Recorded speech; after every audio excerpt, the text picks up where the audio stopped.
وروره دا سړک چیرته تللی؟ هېڅ چېرته نه تللی یم، دلته پروت دی بیچاره. څوک یې چې په دې شین سر دروازه ټکوي؟ مسافر یم، د خدای په نامه یوه ډوډۍ خو راوړه. وبخه وروره، ښځه مې کور کې نشته. وروره ما ډوډۍ غوښتې ده، ستا د ښځې نه خو مچکه نه غواړم. جک صاحب څه به درس دی وایې؟ درس هم خو په یو شرط ټاس به واچوو که جومات راغی خوب کوم، که پنځګون راغی فلم ګورم، او که نیغ ودرېده درس یم. صحیح ده وله.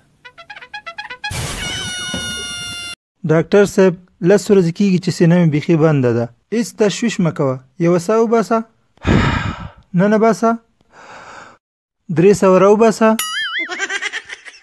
یو سوال درنه کوم لورې، د علي سره 50 چاکلیټو 49 وخوړل، علي اوس څه لري؟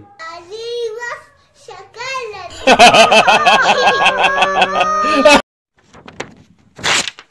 دا نسخه واخله او دواخانې ته لاړ شه.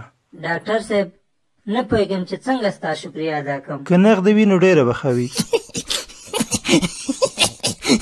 وروره ستاسو په انډیا کې څه حالات دي؟ بس کبھی خوشی کبھی غم. او ستاسو په افغانستان کې څه حالات دي؟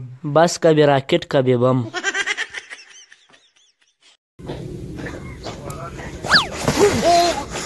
ورشه د هډوکو ډاکټر وغواړه. ته خپله د هډوکو ډاکټر یې نه؟ د ما پیزا د ورشه ډاکټر وغواړه.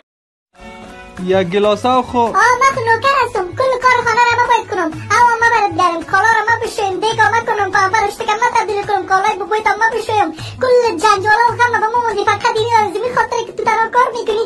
اللهم په امریکایي فلمونو کې هلک او جنۍ 10 واره یو بل سره کیسینګ کوي، خو بیا هم په یو بل نه مینېږي. او پرون په پانتون کې یوې جنۍ ما نه پنسل پاک وغوښتو، اوس د شپې 2 بجې د خوب نه راځي.